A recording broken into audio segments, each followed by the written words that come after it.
Hey YouTube, what's up? This is your girl Sherelle, and if you are tuning in for the very first time, this is my first video. I am a newcomer to YouTube. This is a channel I created for me and my daughter Simone. So this is the Sherelle and Simone's channel. I will be doing reviews on different television shows. I like watching different television shows like Tyler Perry, Sisters, The Oval Office. I will also be uploading, my opinions on different pop culture and stuff like that. And from time to time, you'll get me doing like vacation blogs because I love to travel a whole lot. I have vacation vlogs here on my channel of me and my daughter traveling. I travel mainly with my daughter a whole lot. So yeah, that's something I really enjoy doing. So I am a newcomer to these YouTube streets, and if you like this video, make sure you subscribe to my channel, like the video, and comment. And also comment on what reviews you want to see me review, which shows you want to see me review, and I'll take a look at them and see if they're worthy of doing that.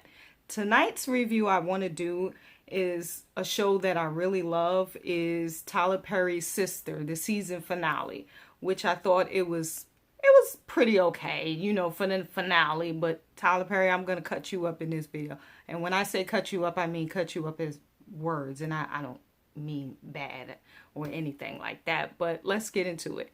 So we open up, okay, with Sabrina, and I forget that boy name, but the sexy light-skinned one. He done woke up from the night before from having a headache, from a hangover. Him and Sabrina made up. They kiss, I'm gonna see you later, baby. Okay, I'll see you later, baby. All right, we're done with that. Now, the next thing I want to talk about is, what do I want to talk about? I want to talk about that fight scene, Tyler. That fight scene at the club.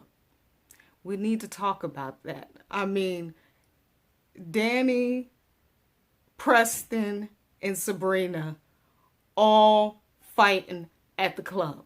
Preston there with another girl, and he sees Danny fighting. Tyler, I wanted them to get him better than that for what he did to Maurice. I wanted them to get a little better than that and not get kicked out of the club. Tyler, I love you, but we're going to have to work on these fight scenes a little bit more. You're stressing me. I'm going to need to see a better fight scene next time, Tyler, okay? The Oval, you gave me a good fight scene with the First Lady and the Mistress. It gave me a good kiki. But don't do that no more. That fight scene, I was like, where in the hell did Preston come from? He's trying to help Danny. And then after the fight, they get kicked out. Kicked out the damn club. And then they're outside. And Danny's outside. And Danny sees him with another girl. At first, she's on the phone with Sabrina talking about, I see Preston here with another girl. I'm going to kill him. Make sure you bail me out. Yeah. Danny's crazy, but I love her. She's crazy, but I love her. We all need a Danny friend who is crazy. And that's exactly what she is. Absolutely, positively crazy. But I like it, though. I love her. So they get kicked out of the scene. They get kicked out of the club, and they're outside. So Danny's talking to Preston, and they're out there venting their feelings and whatnot. And I'm just laughing. You hear me? Because it's just hysterical, because she's just venting her feelings. And he's like, well, Danny, I'm like on a date. She's like, don't worry about it. She's a man. And she's like, the girl just sitting there like, I'm not no man. And she was like, yes, she is. Look, don't worry about it. She's a man. I'm looking like, like Danny is just hilarious. So next thing you know, her and Preston are walking off, leaving Sabrina and his date on the side of the curb to go back to her place. and have some makeup loving, as we should say. We're going to say makeup loving. We ain't going to say what we really want to say. We're going to keep it a little PG-13 because it's YouTube. But you know exactly what I'm saying. But anywho, they meet up, go back to Danny's place. Preston wakes up handcuffed to the bed. She lets him know, you ain't going nowhere. He lets her know, well, this means I'm going to keep on calling you, right? Yeah, but we're going to work on that. You know how Danny is. She's just crazy and a good kiki. So, you know, they make up. They're back together. I like Preston for Danny. I mean, I really do. They're a cute couple. I want to see them, see what comes of this relationship because they're a cute relationship. What do we have next? We have Andy trying to get Gary out of jail. And the guy helps her who tried to help her the first time. And he's basically telling her, like, you should have did a background check on this guy. Because from what I hear, these rumors, it's not good about him. Not at all. So she gets a call from the private investigator. And the private investigator is basically telling her not to trust Gary. Gary's in the shower. Well, hold on. Wait a minute. I'm getting ahead of myself. She meets up, gets Gary out of jail. Next thing you know, the next morning, they're at her house, in her bed. Gary goes in the bathroom, take a shower. She gets a call. I think the private investigator name is Leslie. She gets a call from her, basically telling her, they're coming after you. Don't trust Gary. And she goes through this envelope. I don't know what was in it, what she saw. And now she's listening to Gary's conversation. So her and Gary are getting prepared to go for a drive, apparently. And we're going to get back to the shooting scene too. But I'm just jumping all over the place, trying to figure out what I remember. So bear with me, y'all. This is my first video. But anywho, so her and Gary goes for a ride. And they arrive at this house. This is a big house, but it's old. It's one of the fixer-upper houses. It's 2 hours away from where she lives, from the city of Atlanta. And they pull up, and Gary's like, this is our house. You know, I know it's a big of a commute, but this is where we're going to live. We can have kids and so forth and on. And Andy has a flashback of what Gary's wife says. Okay.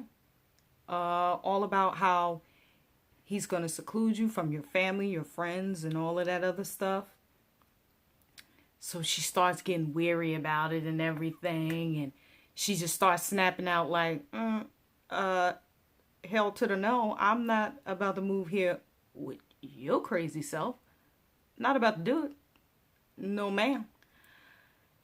So he's looking back like getting frustrated, like Gary is always, about to show his true colors. I'm glad we'll get into that too later. But, you know, he's just snapping out. Next thing you know, they're talking. FBI rolls up on them out of nowhere. Where the hell FBI come from? FBI shows up, basically takes Gary away and leave Andy in the middle of nowhere. And I really did not like that FBI agent because he was straight being a jerk, telling Andy to walk. Gary done put $14 million into Andy's account. And all that money was from laundering. And here we come to find out that Gary not only has one wife, he has a second wife, his ex-wife.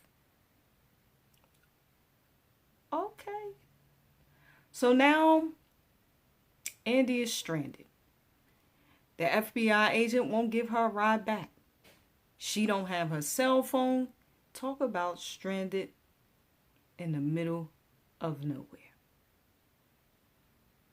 So Tyler, nobody was there to give her a ride, huh? Nobody couldn't give her a ride, stranded. I don't know. I guess you're trying to make a point, you know, whatever point that is. I'm not sure what that point was, but yeah. Andy is stranded. Gary is a scammer, we find out.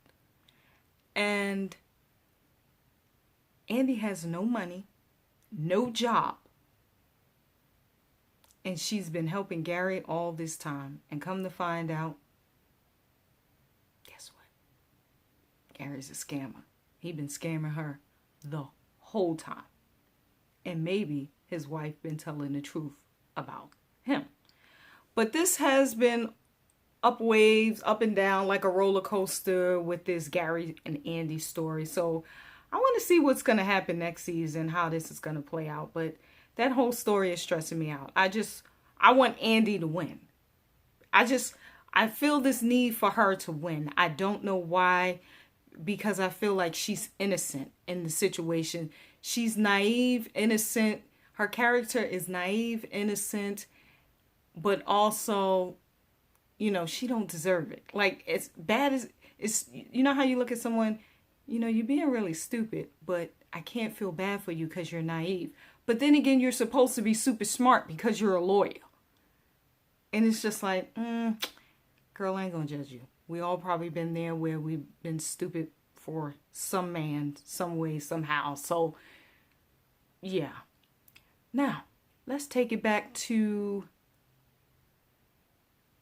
Karen and her apartment. Now, Fawn's brother shows up there. She runs to the room to try to get away from him because he has a knife. And who not shows up to Karen's apartment? Zach. Zach comes in to almost save the day. So we got a tussle in the room. We got a tussle in the room between Zach and Fawn's brother. So Zach is beating the crap out of Fawn's brother because he sees he's in there to attack Karen. Karen is just in all shock here. Like, Karen, what in the hell are you doing? You got your gun. Shoot this. He's an intruder. Shoot him. Now, Tyler, did Zach have to get stabbed? Is what I would like to know. And why did Zach have to get stabbed? Couldn't Karen just shoot him and let that be that? Why does Zach have to get stabbed and be in the hospital? I didn't feel it was a need for that, but Tyler, it's your story, it's your show. But Tyler, he didn't have to get stabbed. That was too much. But anywho, I'm going to let that go. So Karen, let's get back to Karen just sitting there and all shocked. Karen, you, in my opinion, you should have just shot him in the back. Shot him in his head or something. So she shoots him. She shoots Fawn Crazy brother, the serial killer. That's what I call him. Now, Zach stabbed up. Who walks through the door with all this commotion? Mama Killmonger. Karen's mama. That's her name. Mama Killmonger. Because that's who she reminds me of. The blonde dreads, the hairstyle. She reminds me of Killmonger from the Black Panther.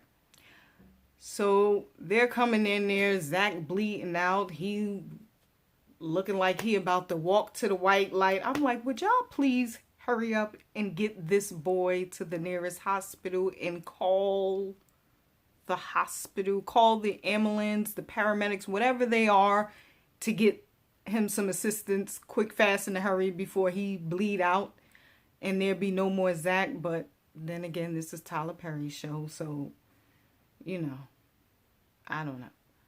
But anywho, so here we are. We're thinking Fawn brother is dead. Karen mother, Mama Killmonger, said, You're not dead? No, he ain't dead. Serial killers don't die that quick, die that fast, die that easy. He's crazy. I mean, Michael Myers crazy. So those type of people, Mama Killmonger don't die that quick. And if I were you, I would shoot him again. I would, just to make sure he don't get back up. But then she takes him to Fawn's funeral and drop him off to the family and says if he returns, we're going to finish him off. Karen's at the hospital with Zach, don't even know that Fawn brother is still alive. She thinks he's dead.